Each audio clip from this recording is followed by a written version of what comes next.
As you might have guessed, I'm a pretty big Turok fan. And, if you can believe it, I've never played Turok 3 Shadow of Oblivion.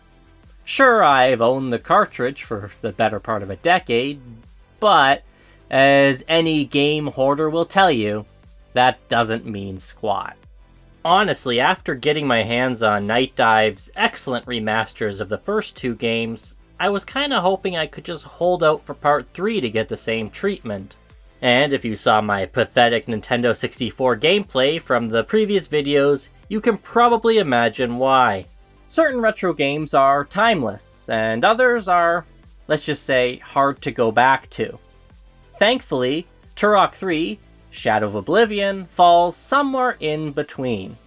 Right off the bat, I have to say, this game is weird. It really feels like the people behind it weren't really interested in making Turok. It's often been compared to Half-Life, which is probably accurate, but truth be told, that's another one on my bucket list, so I'll just have to take their word on that.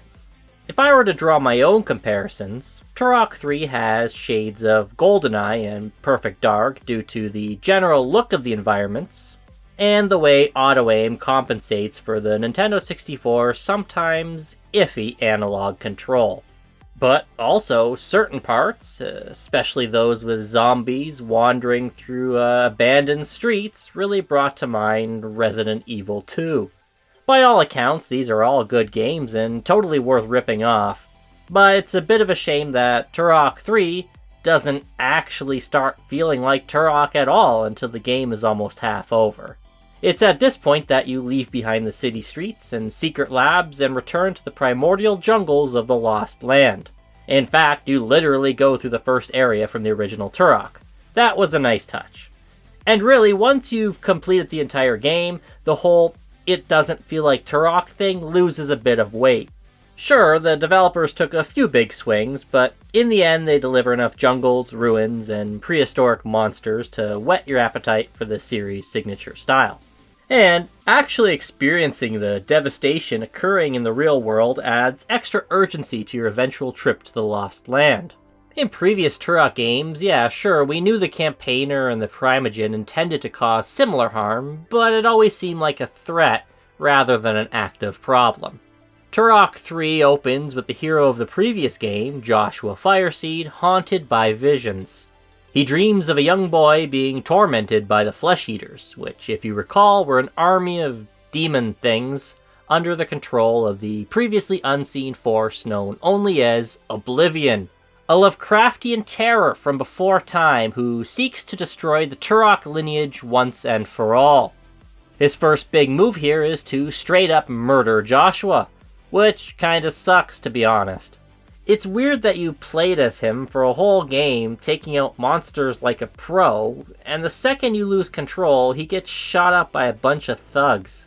Oh well, it doesn't matter anyway, because there are two more Fireseeds waiting to take the mantle, Danielle and Joseph. This is where Adon comes in, also returning from Turok 2, albeit horribly redesigned to service fans she may or may not have. Adon essentially asks the remaining Fireseeds to decide who will accept the light burden and take the mantle of Turok. And really, she's asking you, the player. I picked Danielle because something about this shrunken adult male who's supposed to be 14 freaked me out. But for the sake of this review, I did dabble with Joseph a bit after completing the game, and it seems like the differences between the characters aren't too stark. The main quest is the same, but each Fireseed has unique abilities that sometimes determine which branching path they'll take.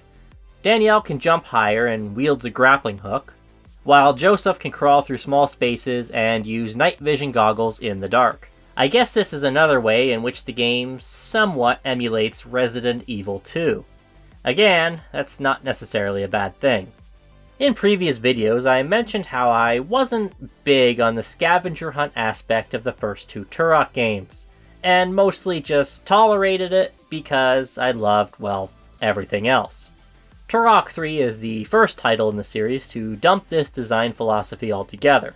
The campaign is broken up into a series of linear sections, and players are given infinite lives as well as frequent checkpoints. Sometimes the areas will double back on themselves, demonstrating a degree of interconnectivity, and often you'll need to achieve non-linear objectives to move on. But this style of level design is much closer to modern first-person shooters. Most of your goals are clear and easy to achieve, and the puzzles rarely require anything more complex than just shooting something. Along the way, you'll still find life force tokens, but instead of granting a bonus Turok, collecting 100 will expand your maximum health. This is a great change since it really motivated me to go out of my way or take dangerous routes to collect as many as I could. As for the content of the levels, I quite like what this game has to offer. You're always doing something new, whether it's blasting monsters off of a subway train, rising on vents of air in an active volcano, or passing through a series of well-fortified checkpoints along a river. The environments are equally varied, with some truly outstanding locations that are only sometimes marred by the consistently drab graphics. I think it's safe to say that, in terms of aesthetics, this is a pretty big step down from Turok 2. For the purposes of this review, I've been using emulators to capture footage from the Nintendo 64 titles, and as I mentioned, I ran into a lot of trouble with Turok 1 and 2, particularly the movement. You see, the Nintendo 64 has only one analog stick, so developers needed to rely on the C buttons to maneuver the character. This is similar to how shooters feel with mouse and keyboard controls, but in previous titles, walking felt stiff and tank-like. Thankfully, it's much smoother here, and like I said, the auto-aim feature is a nice improvement as well.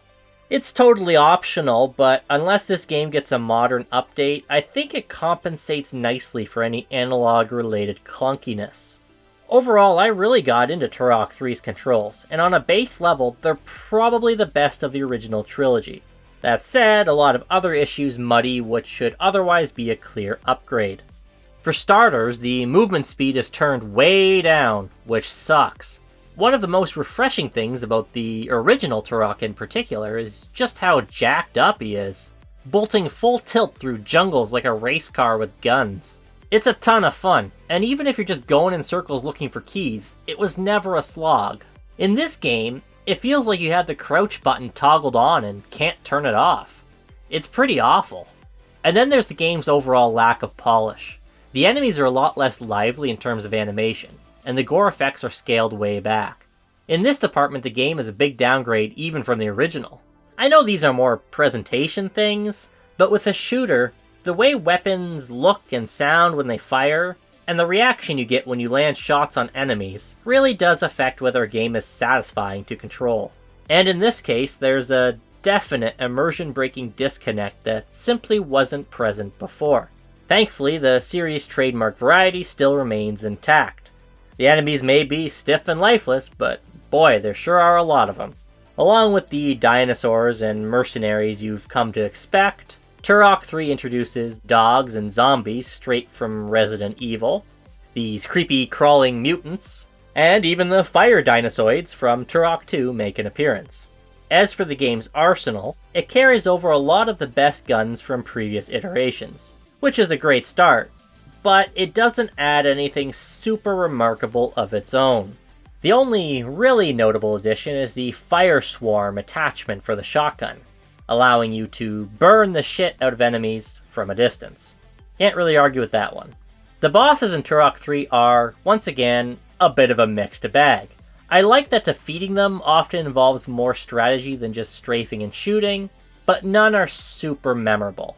This crab thing you fight in the submarine bay has to be the worst of them. Not because it's hard, but because how badly it tanks the frame rate. Honestly, the only one I really liked was the final fight. Not against Oblivion, but rather the possessed body of Joshua Fireseed. Mainly because it reminded me of a multiplayer deathmatch.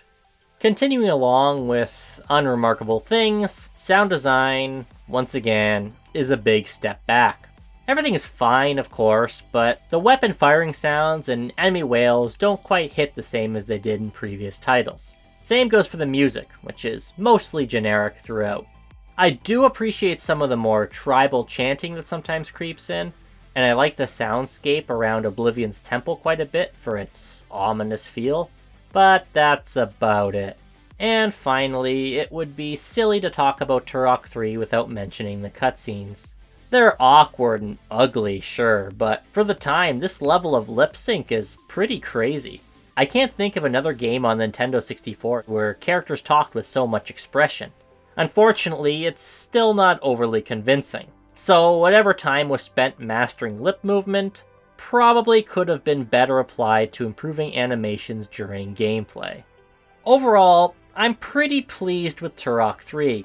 It's a bit uneven and easily the weakest of the Nintendo 64 trilogy, but it does provide consistent fun and should, after its prolonged intro, scratch that Turok itch. So if you're like me and you've been putting this one off, give it a try. You're not missing out on some unsung masterpiece, but it's a solid game and definitely worth playing through once and maybe twice, I guess. Joshua needs love too, after all. Be careful, little brother. I will.